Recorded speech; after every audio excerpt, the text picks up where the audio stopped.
In this fictional world that Ubisoft has created within our own, the Assassin Brotherhood are some of the most effective members when it comes to achieving some sort of goal that has an impact at a political, geographical, or societal level. And the Brotherhood's operations generally focus around some core pillars, which are secrecy, skill, and unity. Each member undergoes rigorous training that transcends physical combat to include mastery of stealth, historical and geographical knowledge, the art of persuasion, blending in, being able to weave your way through crowds into the highest echelons of society, but also being able to blend in with the poor, the weak, and the sick. Operating under a council, but functioning autonomously in the field, most assassins often roam around the cities by themselves. They're basically unseen warriors who make and change history from the shadows. This is what they've done for thousands of years, and some very specific reasons as to why they're so successful in doing this. Without really understanding why they choose the methodology that they do, it's very difficult to understand why assassins in this fictional universe are so successful. And in this video, I'm going to focus on assassins pre-Altair. The Assassin's Creed kind of had two main types of strategy when it came to going about their goals. They had one more public way that they went about doing things before Altair, and then Altair kind of reformed the Brotherhood to fall more in line with Bayek's own teachings and his philosophy on how to become and be a hidden one, and that comes after Altair became mentor. So in today's video, I want to focus on how assassins went about doing things and why they were so successful at doing these things pre-Altair, and then if this video does well, I might make a second follow-up video discussing how the assassins shifted their strategy to adapt to the modern world and how that ended up being equally as successful as well. Before Altair came into the mix, the assassins ended up, after Bayek died and Aya died and the assassins developed from the hidden ones, the assassins became an order that liked to make very public executions. What they would do is they usually find some sort of political leader or target that they had and assassinate them in broad daylight before making a daring escape.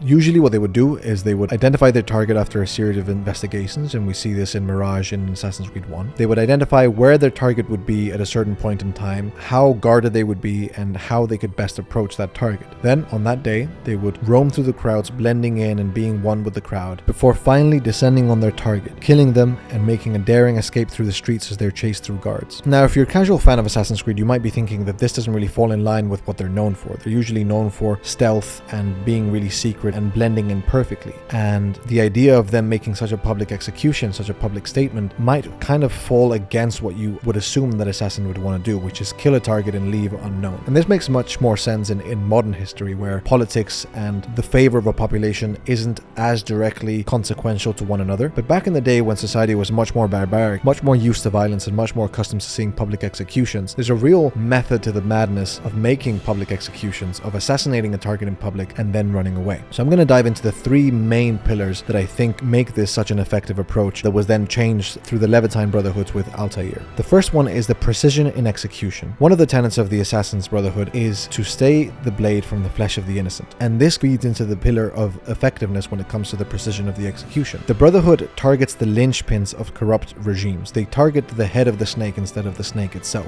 those whose removal would cause an entire system to falter. This surgical precision ensures that each strike is not just a removal but a statement. It communicates to the people below that person that there is no need to carry on doing what they're doing, and if they do, this is the consequence or the future that awaits them. It basically sparks larger movements and inspires systemic change with minimal collateral damage. And this last point is really crucial. Assassins, if they're doing their job correctly and are subscribing to the philosophy that Bayek and Aya started, want to cause as minimal collateral damage as possible. They want to stay their blade from the flesh of the innocent. That includes guards that for the most part are just kind of doing their job and carrying out orders. The person you want to kill usually is the person who is abusing their power to enact evil upon society, or if you don't want to call it evil because it's too simplistic, definitely enacting more damage than good, more bad than good. And this leads to the second point, which is that assassins possess a very deep mastery of adaptation. Adaptability is a second hallmark when you're trying to become an assassin, because once you accept the key thing to do is remove the head of the snake by making some sort of public statement that's going to enact systemic change, you need to adapt to all your situations. As time progresses, so does the Brotherhood. They need to embrace and integrate local cultures and advanced technologies into the way they function. It's not the same being an assassin in ancient Egypt as it is in the Middle Ages or in ancient Greece. That means that you have to adapt to different weaponries that guards have. They have to adapt to different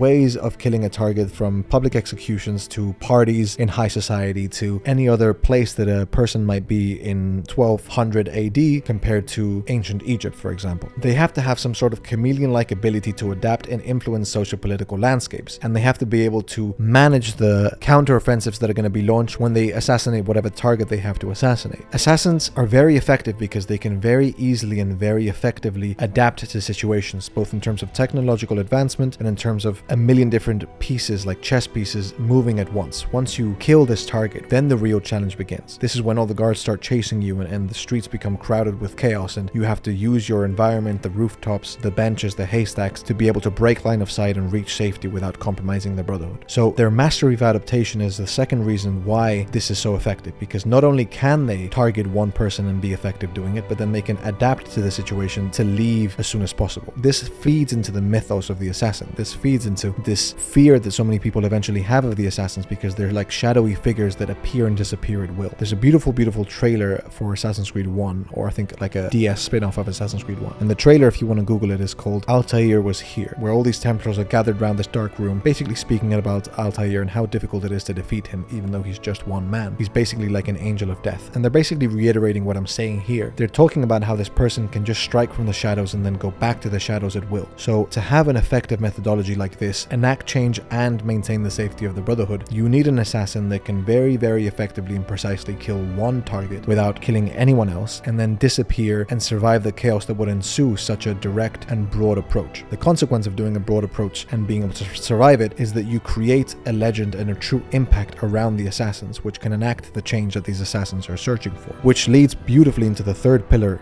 of ideological influence that makes this method of approaching killing a target and carrying out your mission so impactful. The ideological underpinning of the assassins, nothing is true, everything is permitted, is not just an endorsement of nihilism, because a lot of people think it's very nihilistic. It's a belief that the power of personal autonomy can enact real change. It's encouraging critical thought. The philosophy inspires fear in their adversaries, especially if the killings are done in such a public way, and it creates and sparks admiration in the oppressed to see one man, because assassins usually act alone, create such devastation onto their oppressors. It kind of galvanizes the support for the assassins and rallies more people to be devoted into such an extremist society, because at the end of the day, the main tool that assassins, especially before Altair, used was fear. We don't really want to think of it this way, but they're basically terrorists using public acts of violence to enact change and instill terror in their oppressors and admiration into the oppressed. The creed itself suddenly becomes a catalyst for free thought and rebellion against oppression. So these three pillars are essentially why the assassins are so successful at what they do. They first of all know who to target and know who not to target. They want to make sure that they tackle top of the pyramid, the head of the snake. Then they have to be able to survive it in order to create the sense of fear and mythos that's going to lead into the ideological encouragement of free thought and critical thinking within the oppressed and fear within the oppressor. So from precise operations to profound ideological warfare, the Assassin's Brotherhood shapes the world not merely through force, but through the more potent power of ideas. This is what separates them from any other freedom fighting group, is the very specific pipeline that they have to spark thought once they've disappeared in the eyes of the witnesses, which is why it's so important for them to do things publicly, especially before Altair decided that it wasn't worth it, because there are a lot of unintended consequences to acting like this. If you've enjoyed this video, I can make a part 2 discussing why it's also effective to do it slightly differently and why assassins post Altair don't really do as many public attacks and executions, and yet they're still effective in enacting change. But I want you to take into account what I've been saying and kind of see how it can impact the way you play the game. And if you're interested in watching a video where I discuss other philosophical parts of Assassin's Creed, like for example trying to understand the psychology of the first assassin we ever played as,